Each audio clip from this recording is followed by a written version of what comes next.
राजभाषा बाय सचिव खान सरकार जहां अब गार दिसम अब राज कना जहां दो बोलिया झारखंड तेहन हिंदी ते ऑलोग पढ़ा हुई कना ओंडे गपा आरो उना आतो आतो नित दो हिंदी तेगे को रॉडिदा अबोलेन गिद्रे पिद्रे ऑलोग पढ़ा होइदा ताहले आबो नित दो दिनकु संगठन से नोआ गे बो लेई दाड़ेआ जे बुया को आगे संगठन आपे दो आले ले नेले पे विरोधी लिका माने संताली भाषा बापे कुसी आलिका आले ले नेल कारण नित्य আছে नोआ दो इथेन सेंगेल अभियान दो एजेंडा दोहल लेका पाई गानोआ भाषा मा आपे आउतना आपे रोड गे कोन आयुधन ताले नोआ भाषा जाबा नोआ पे निकते बंच आपे दे लेई पेसे नोआ भाषा जायजुक चे लिकते तहाना आपे विचरते चे लिकते तहान लेई यदि सरकार बाय राजभाषा ताहले आबो बो कुचेरा कि अकोय कनाय संतार अकोय अकोय मयांग रे मेना संतार माया जहां भाषा लगी अंतर राय दा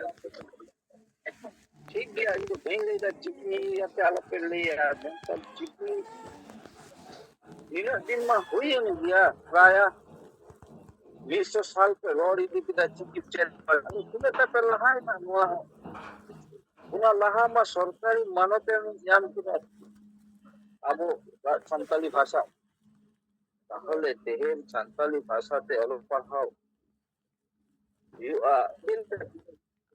যদি সরকার বাই তার মানে হয় আপনি সান্তালি ভাষা বিরোধী হওয়ার কানাতে আর ওনা খাতিরতে বাপে রোটা তাহলে নিক্ষণ তেহেন ভিতরকে আলেলে মেতাপিয়া যে আপনি তো হিন্দি বাংলা ইংরেজি থেকে রোড দিনা সান্তালি ভাষাটা তো হিরিং কারণ চিরা এমরোলা ওনা ভাষা কে গপা হলো বাং তাহান দে যদি সরকার বাই ওনা ভাষা বাই ভাষা লিখাতে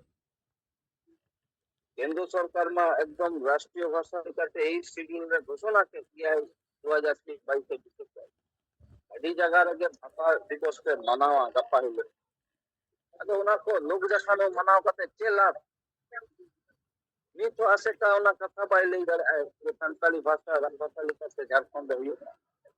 आसे का जहां से जो कान माजी परगना जहां से मेना को संगठन তাহলে তেহেন ধরি আপে নোয়া আপে বিচের জাম মা যদি নোয়া কথা বাপে রড়া তাহলে ভাষা দো মুক্তি দো গিয়া বুঝা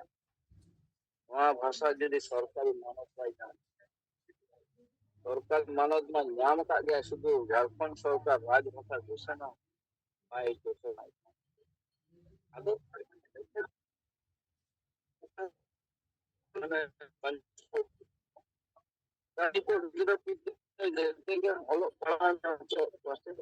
যেমন বাংলা দেখো বেঙ্গল রেন হওয়ার আদো সান্তালি ভাষা দেখো অঙ্ক চর্চাইরা पूरा रे में बार हो तो रोरे उनका बिहार रे हो बिहारी भाषा से हिंदी भाषा से को पढ़ा उनको तो संताली भाषा को आएगा उनका के झारखंड में हो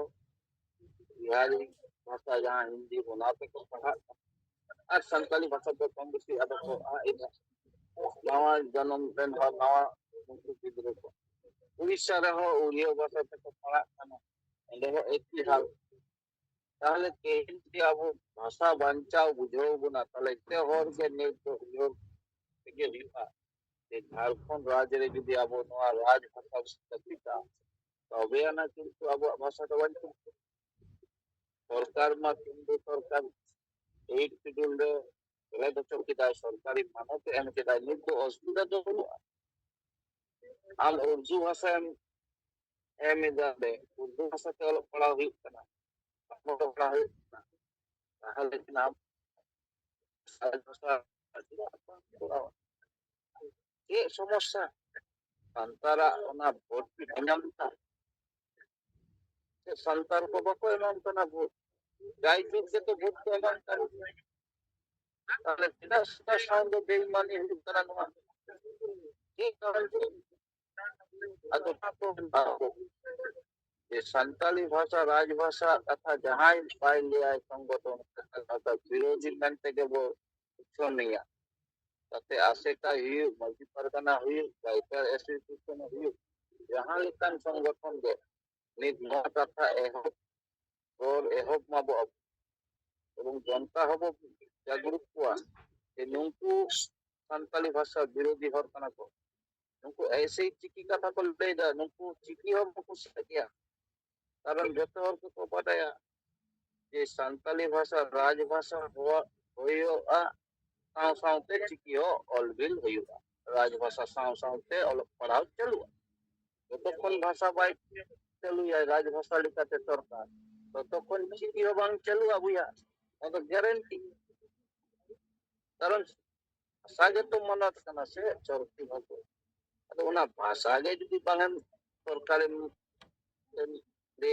বিধানসভা খন বাঙান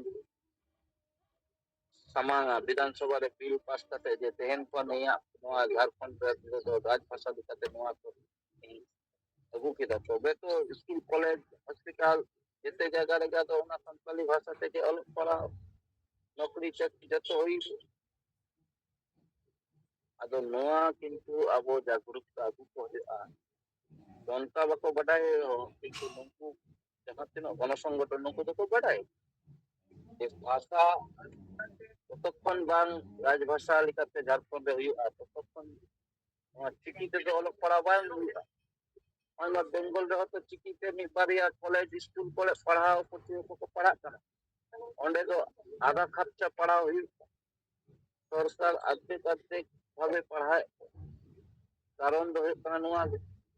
যে সান্তালিয়া বোর্ড বানুয়া সান্তালিয়া পরিকাঠামো বানুয়া সান্তালি ভাষা যেমন বেঙ্গলি ভাষা না হিন্দি ভাষা মেনা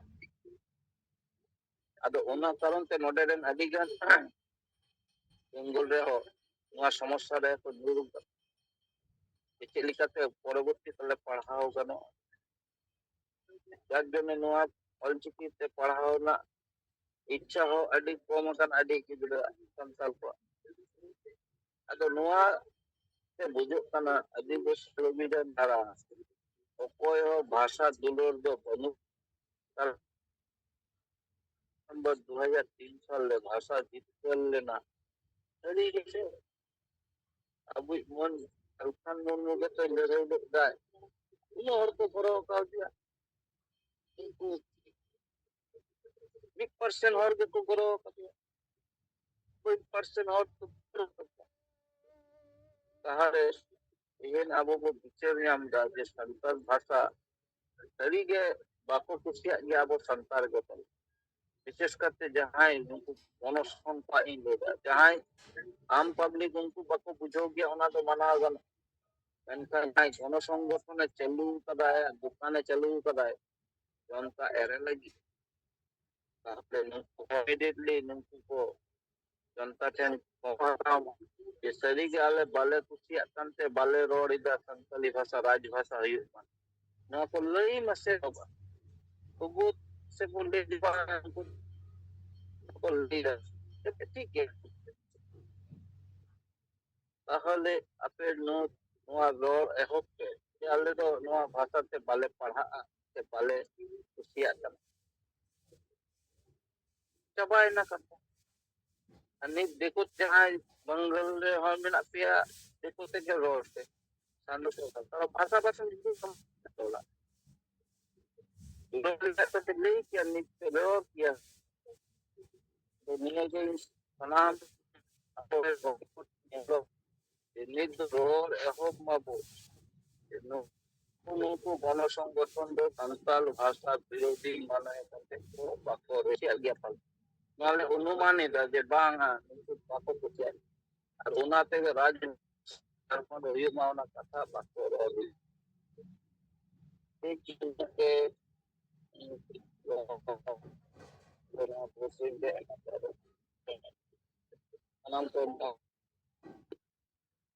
Tehnya jumre Naran Murmu, Sangal Disam Pargana, Sonaram Soren, আর বাঙাল 15টি প্রেসিডেন্ট ᱛᱚᱨᱚᱯ ᱡᱮ ᱠᱟᱛᱷᱟ ᱠᱚᱧ ᱟᱸᱡᱚᱢ ᱠᱮᱜᱼᱟ ᱟᱫᱚ ᱱᱚᱣᱟ ᱨᱮᱭᱟᱜ ᱢᱟᱱᱮ ᱫᱚ ᱢᱤᱫᱴᱟᱝ ᱜᱮ ᱩᱰᱩᱠᱚᱜ ᱠᱟᱱᱟ ᱡᱮ ᱟᱵᱚ ᱥᱮᱸᱜᱮᱞ ᱮᱴᱟᱜ ᱡᱮᱛᱮ ᱟᱹᱫᱤᱵᱟᱹᱥᱤ ᱥᱚᱝᱜᱚᱴᱷᱚᱱ ᱩᱱᱠᱩᱣᱟᱜ ᱫᱚ ᱱᱮᱛᱟ ᱱᱤᱛᱤ ᱨᱚณᱱᱤᱛᱤ ᱠᱚ ᱟᱵᱚᱣᱟᱜ ᱥᱚᱢᱟᱡᱽ ᱵᱟᱧᱪᱟᱣ ᱞᱟᱹᱜᱤᱫ ᱫᱚ ᱵᱟᱹᱱᱩᱜᱼᱟ. उनको तो आकर दुकान पर चलावेगा अदो नौकन समय रे अब संगेल अभियान दिन नेता कार्यकर्ता समर्थक को अड़ी केटेज कते अब कमी चालू दोहो का हुयुआ एटा को तो दुकान आलो रपुदमा संगेला कमी आलो लहा मा उनकना हिस्से कमी रे मेना अदो आपे को इंदो नीना गिया आकाश पे ये अब तो बीजेते और कमिते जेते को श्रेष्ठ हो गया और एटा को तो चेन हुआ को टेन कमी और विचार बनुआ बाय नेलो कना ओगे छुटो को हुआ जो जोहार साहेब तिकिना कथा बो आंजम किया और आबो तला ठेन आबो ठेन अरदास किन दोहो किया केटेज सही आबो कमी बो यारी दोहो का कमीते और बिचारते आबो गेबो श्रेष्ठवा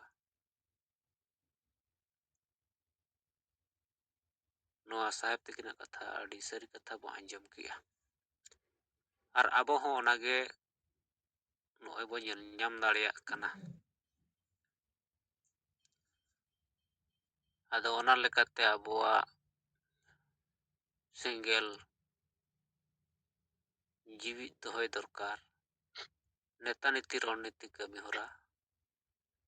नोआ केटेज दरकार